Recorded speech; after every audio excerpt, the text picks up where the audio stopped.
This is News 25 with Deanna O'Donnell. News 25, local news you can count on. News is brought to you by J.K. Nelson Law. Give them a call, 727-9900. News is also brought to you by Desert View Hospital. You can count on us. Welcome to News 25 here on KPVM TV and Ace Country Radio. I'm Deanna O'Donnell. And I'm Stacy Jensen. It is Friday, October 7th. Well, a murder suspect was arrested in Las Vegas after a mass shooting, and 2 people are deceased and 6 injured. Las Vegas Metro held a press conference, and that is actually a mass stabbing. Las Vegas Metropolitan Police Department is investigating the cause of a stabbing that has left 2 people dead and 6 more injured. On October 6th at approximately 11:42 in the morning, Metro Police received a report of a stabbing with multiple victims in front of a casino in the 3100 block of South Las Vegas Boulevard. Responding officers quickly identified the suspect in the area, and he was taken into custody without further incident. A total of 8 victims were located. One of those victims was pronounced deceased at the scene, and the second victim was pronounced deceased at University Medical Center. The Clark County Coroner's Office has identified the victims in this case as 47-year-old Brent Allen Hallett of Las Vegas and 30-year-old Maris Marine DiGiovanni of Las Vegas. The remaining victims were transported to area hospitals. Currently, 3 of them are in critical condition and the others are stable, according to Las Vegas Metro. At this time, the suspect's motive is unknown. He has been booked into the Clark County Detention Center. The investigation is ongoing. This morning, Sheriff Joe Lombardo held a press conference. I want to emphasize what I said to you earlier. The suspect is in custody. The strip is secure, and our investigators are working to process the scene. We're also working to reopen the boulevard as soon as possible. So the steps that we're trying to achieve now is to ensure the victim is properly taken care of, and within the confines of the law and what we need to do, which is proper. And then we will condense the crime scene down to a manageable size so that we can have ingress, egress of the people along the Las Vegas Boulevard corridor. LVMPD works tirelessly not only to keep our residents safe, but to ensure the safety of the millions of people who come to Las Vegas every year. The suspect has been identified as 32-year-old Yanni Barrios. He has been booked into the Clark County Detention Center on 2 counts of open murder with a deadly weapon and 6 counts of attempted murder with a deadly weapon. This was an isolated incident. All evidence indicates that Barrios acted alone and there were no other outstanding suspects at this time. It appears that Barrios was targeting showgirls on the Strip. If you would like to donate to the fund on GoFundMe, you can go to Las Vegas Showgirl Recovery Fund. And Nevada Highway Patrol now has an update concerning a fatal crash that occurred last month on U.S. Highway 95.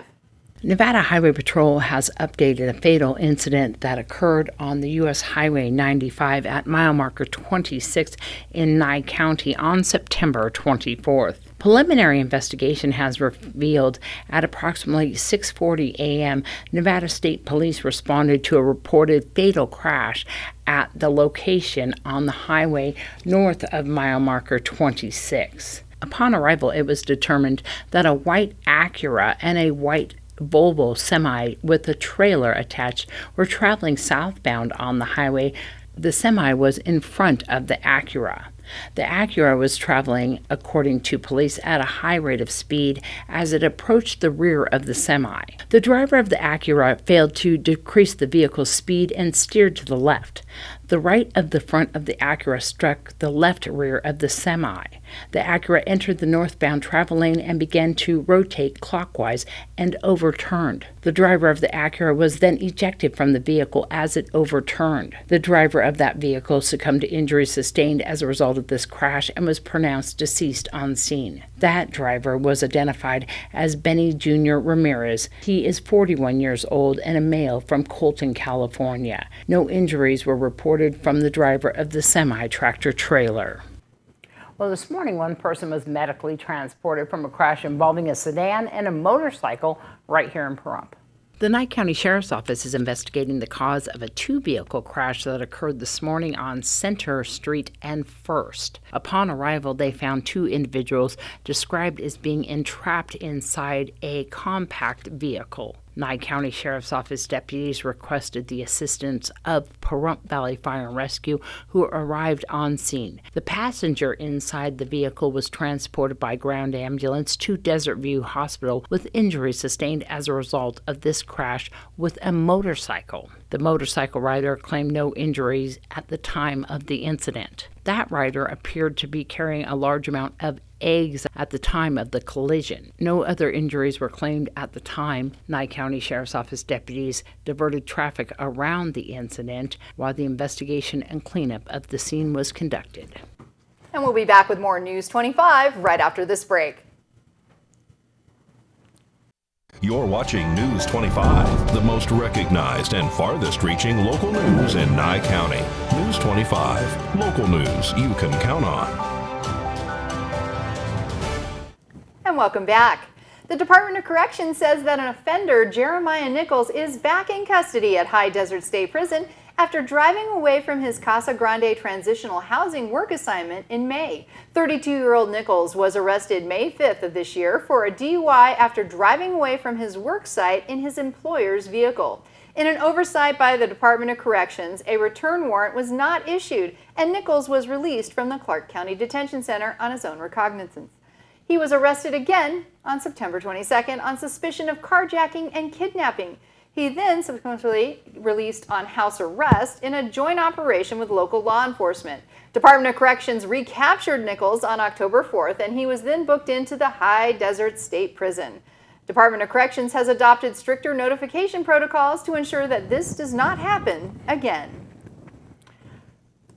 Well, the Nevada Department of Corrections has confirmed that two offenders in custody at Ely State Prison sent mail containing a powdery substance to a Las Vegas courthouse. The mail was delivered on Friday and Monday. At this time, the substance from one envelope has been identified as a harmless substance, and the other has not yet been identified. The incident is now under active investigation. No injuries or symptomatic responses have been reported. The Nevada Department of Corrections will conduct an internal investigation into this incident, and any potential charges related to the incident will be referred to the Attorney General's office. Legal mail and correspondence sent by inmates is not searched before leaving the Nevada Department of Corrections institutions. While the investigation into this incident is ongoing, NDOC will begin a review regulations and procedures for best practices going forward. And a woman taken into custody after the discovery of a stolen vehicle. Here's more on that story. Deputies with the Nye County Sheriff's Office have arrested a female by the name of Tony Reyes for one count of possession of a stolen vehicle and one count of possession of a 1,2 controlled substance and use or possession of drug paraphernalia. On September 18th, deputies responded to a report of a stolen vehicle at Walmart here in Pahrump on Highway 160. Upon arrival, they made contact with an individual who was inside a U-Haul with the Arizona plate. The vehicle's license came back to a stolen vehicle out of Topeka, Kansas. The female was the sole occupant and driver of the vehicle. She was identified as Tony Reyes, who came back with a Kansas driver's license. At that time, Tony was informed that she was in possession of a stolen vehicle, and she had a full extradition warrant out of Kansas for failure to appear. During a search of the vehicle, deputies say that they discovered a hypodermic needle full of brown liquid and also a $20 bill that was folded up that appeared to have something inside of it that was discovered to be a white crystal substance. Both of the substances came back as possible methamphetamine.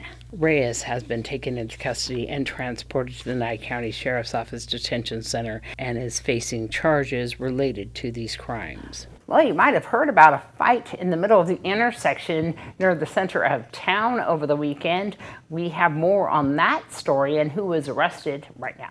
Dana Weston has been arrested for one count of assault with a deadly weapon. On October 5th, deputies were dispatched to the intersection of Highway 160 and 372 in regards to a fight among two males. Upon arrival, they made contact with a witness who said that they had witnessed a fight between two individuals. One was believed to be holding a pipe. Deputies say that they walked towards an individual that they had prior contact and identified him as Dana Weston. They said that Dana Weston had dropped the object that he was holding in his hand that was identified as a hard plastic handle from a gas station window cleaner. The witness told police that they did not see Weston actually strike the individual. When speaking with the victim, he in fact said that he was struck with the object. The witness told police that Dana also made several other threats to him, including threatening to shoot him. At that time, Weston was taken into custody and transported to the Nye County Sheriff's Office Detention Center. Well, we've got the latest on what's happening with solar farms here in town after this break. You're watching News 25, brought to you by Mountain West Lawyer, Injury Attorneys, 727-9500. Also brought to you by Silver State Health. Visit silverstatehealth.org or call 702-471-0420 for an appointment. News 25, local news you can count on. And welcome back. An abundant sunshine here in the desert provides the ideal setting for production of solar energy. But many in Nye County don't want those solar farms in their backyards. This week, Nye County commissioners tackled the issue of solar development once again. The goal to provide a better roadmap for where those solar projects can be built. Nye County Director of Planning Brett Wagner says it can be done, but he does add that it is a process that will take time and careful consideration. I just really think we've done quite a battle here in this particular forum, and the only thing I can think to do right now that I would like to ask if this commission would support is to disallow photovoltaic, I'm not going to say the word right, generation facilities within the regional planning district, period. And so should someone come to us, there'll be no exception. You know, if they want to do a generation facility on even private land, they're going to have to get a special waiver in consideration to make that happen. But I just think we're so done with solar within this regional planning district to start with. That's what I think needs to happen. So I just want to be clear. So outside of the Pahrump Regional Planning District, you're willing to entertain solar, and you don't believe currently the policy allows us to even look at it. So you want to adjust the policy and say, hey, look, outside of the PDRP, let's talk. Well, let's let each one of those communities bring to us what they want. And the very least we can do right now is make a dissemination for the RPD. And should facilities are already being proposed in other areas, each one of those communities need to be telling us what they want. Well, we've been very clear from this community what they want. I think it's more than just the PRPD. And I think anything that's even outside the PRPD needs a boundary. We need to make sure that we want to keep them far enough away from not only the PRPD, but any other town within the county that doesn't want it within their town.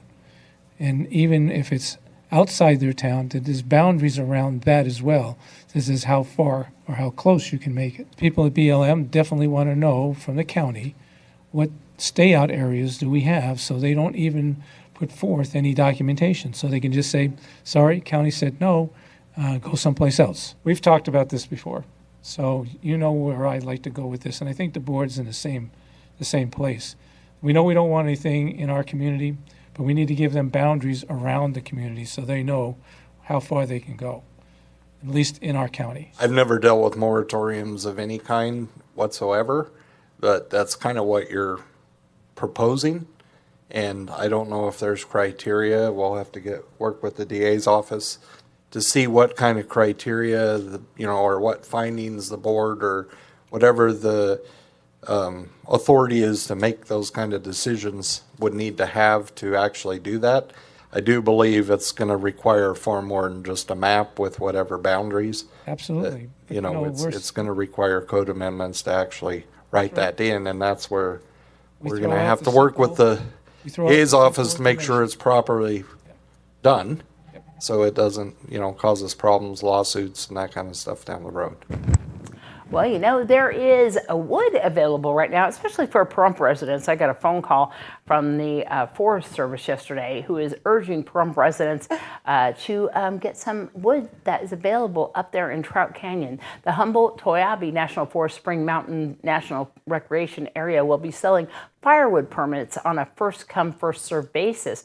There will be approximately 210 cords of wood available for sale, and that is on right now. Permits will be sold through Friday, November 14th, or until available permits are gone.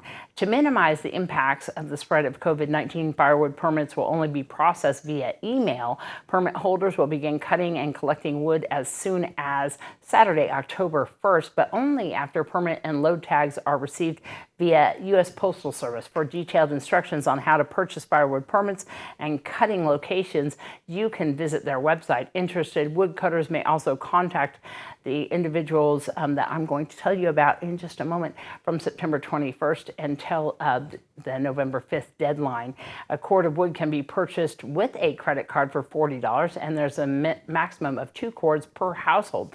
Firewood permits are for personal use only and are non-transferable and non-refundable. Forest officials stress that it is extremely important for woodcutters to carefully read the comprehensive list of rules, regulations, and instructions that they will receive with their permits. Future firewood sales will continue to be announced via news release and on the Humboldt-Toyabe National Forest website at fsusda.gov or on facebook.com Humboldt-Toyabe NF. And we do have the information, of course, on our Facebook page. You can go to KPVM's Facebook page to get those phone numbers that we were telling you about, to call them directly, or to go to the fs.usda.gov, or of course the Humboldt-Toyabe Facebook page, of course, to get all of those details.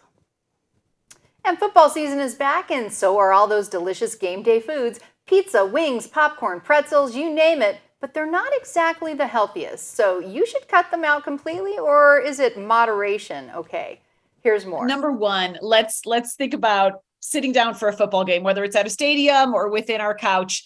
If it is a one-time thing during the week where you're going to have some wings or you're going to have some things that typically you wouldn't have on a regular basis, I think the key here is just portions. Kristen Kirkpatrick is a registered dietitian for Cleveland Clinic. She says a good tip to keep in mind is pay attention to your hunger. Are you actually hungry, or are you just mindlessly eating during the game? And try to limit your alcohol intake too, which could impair your decision making when it comes to what to eat. As for healthy alternatives, consider baking your wings instead, or using an air fryer. You can also use a dry rub or sugar-free sauce. Rather than buying dip from the store, try making your own with fresh ingredients, and have veggies on the side like carrots and celery. And if you're at the game, swap out a hot dog for a grilled chicken sandwich. So really getting that fiber and nutrient density, sure, the chicken sandwich will probably have a white bun. If they have a whole grain, you could go with that option. But again, if you go with that option, that's going to be much better than, let's say, getting a hot dog and getting some fries or onion rings or some other fried food. And Kirkpatrick also suggests that if you're having people over, to put food in the kitchen or dining room once everyone has eaten. That way there's a less chance or temptation to randomly snack during the game. My friends would never speak to us ever again. It was that look of that video looked kind of like Blue's Clues. All right, well, we're going to go to Pat with Never Forgotten Animal Society. He's going to show us Odin. Today's Save a Pet segment is made possible by Realty Executives in Action. Put the team at Realty Executives in action for you. Hi, I'm Pat with Never Forgotten Animal Society, and I'm here with Odin. Odin is a wonderful cat. He's about 2 years old, and he is mostly white with a little black on his head, and just a sweet, loving little man who loves to be able to play and interact with people. As you can see, he loves being cuddled. He likes being held. His brother is with him, and his name is Otis, and he is another wonderful cat. He is gray and white, and he is available here at Never Forgotten Animal Society. We're at 520 East Street in Suite C as in Charlie, right behind Wells Fargo Bank, on the immediate corner of Wilson Road and East Street. We open Monday through Friday from 10 a.m. till 5 p.m. And you're welcome to come on in. No appointment is necessary, and you're more than welcome anytime. Our phone number is area code 775-537-8674. And as I said, these guys, they love to be cuddled and held. So even if you're not going to adopt, so come on in, give them the love and attention that they need. We're open Monday through Friday from 10 a.m. till 5 p.m. every day except Sunday. So come on in. No appointment necessary. News 25 WeatherCam is brought to you by Lerner and Rowe Injury Attorney's Office in Pahrump. In a wreck, need a check? Call 702-877-1500. All right, you know what I'm excited about? What are you excited about? The weekend and possibly the temperatures that I've heard about. And great weather, that's right. John's going to have a full weather update for us coming up in just a bit.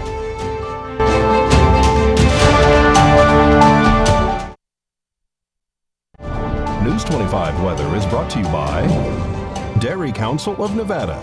The splash of cream in your coffee, the dollop of sour cream on your burrito, the melted toasty cheese on your pizza. Undeniably delicious, undeniably dairy. Enjoy what's real.